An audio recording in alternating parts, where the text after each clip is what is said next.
que o cego Bartimeu, ele ouvia dizer que Jesus estava passando por ali em Jericó. Então ele começou a clamar, a dizer: Jesus, filho de Davi, tenha misericórdia de mim. E ali a multidão mandava que ele se calasse, e quanto mais mandava ele se calar, ele clamava em alta voz: Jesus, filho de Davi, tenha misericórdia de mim. E Jesus, tendo compaixão daquele homem, mandou que o trouxesse. Ele aproximou-se de Jesus, e Jesus falando para ele: o que queres que eu te faça? E ele falando para o Senhor: que eu veja. E Jesus falou: vê, a sua fé te salvou. E logo aquele cego saiu, glorificando ao nome do Senhor Jesus. Quando você glorifica o nome do Senhor Jesus, Jesus derrama a bênção sob medida na minha e na sua vida. Ele prepara uma mesa no deserto diante da presença dos seus inimigos. 1000 cairão ao teu lado, 10.000 à tua direita, mas tu não serás atingido. Louvado seja o nome do Senhor. Eu vejo ali Samuel sendo direcionado por Deus para ir até a casa de Jessé, o beremita. Os atos de Saul tinham sido descontrolados, e eu vejo ali a preocupação de Samuel de ungir um sucessor de Israel. Era procedente. Saul ali estava fazendo coisas que não estavam agradando aos olhos de Deus. O pecado faz divisão entre Deus e o homem. Carta de Paulo aos Romanos: o salário do pecado é a morte, mas o dom gratuito de Deus é a vida eterna.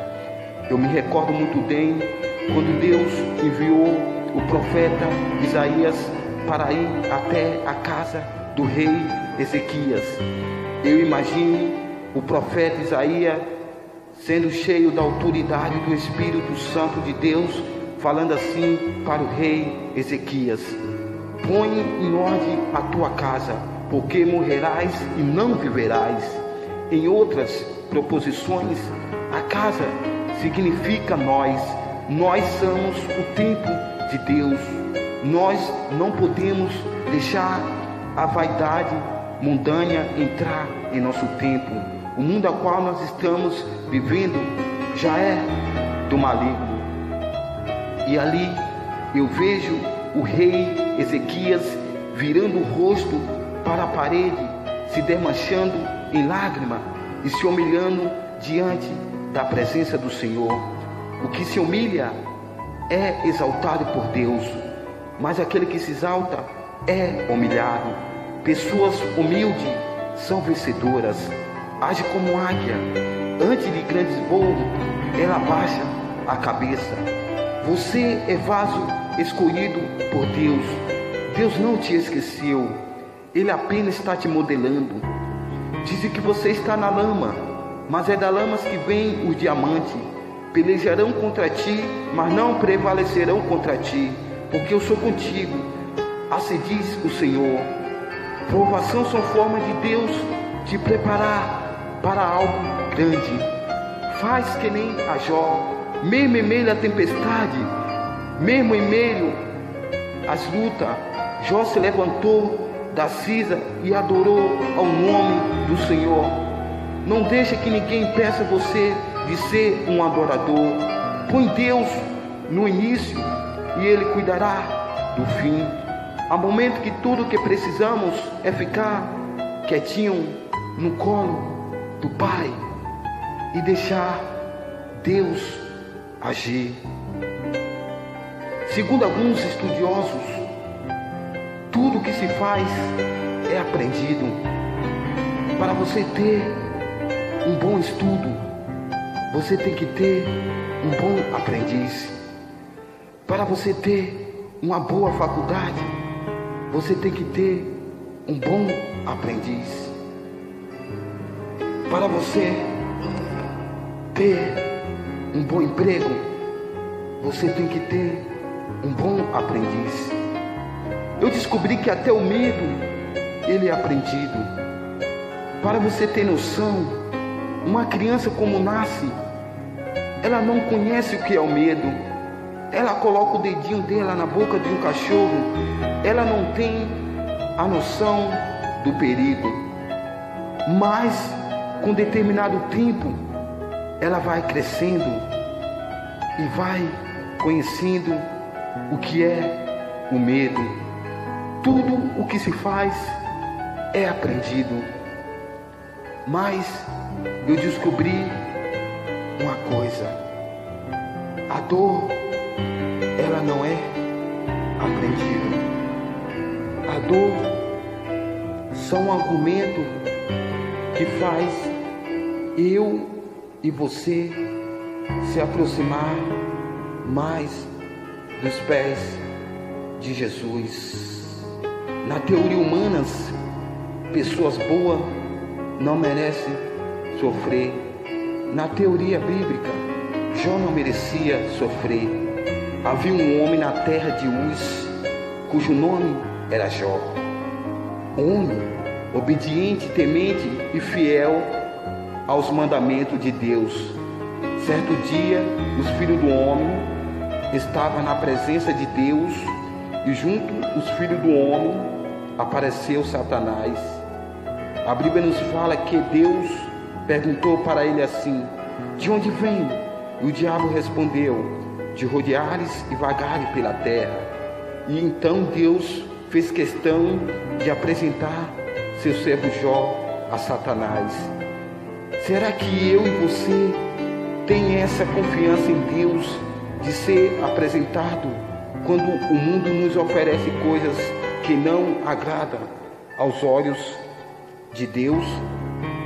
Será que eu e você tem confiança em Deus quando estamos passando por uma grande luta, uma grande tempestade, e muitas das vezes pensando de voltar para o Egito, a terra de Lodebar? Será que eu e você tem a fé que teve Daniel? Daniel orava 3 vezes ao dia, dando graça ao Senhor Deus. Deus fez questão de apresentar o seu servo Daniel ao rei Dário, que ele não se prostraria diante de nenhum rei, a não ser o Deus a qual ele servia. Então Deus falou para ele assim: Jó é um servo fiel, temente a Deus. Satanás ali queria bater a fé de Jó. E ali Deus falou para Satanás: observaste meu servo Jó, homem sincero e reto, e anda na minha presença. E Satanás falou para Deus assim: ele é assim porque tem boas famílias, bons animais, saúde, bons filhos. Não deixe tocar naquela vida que ele tem, na família, no que ele mais gosta, para ver se ele não murmura, não blasfema durante a sua face.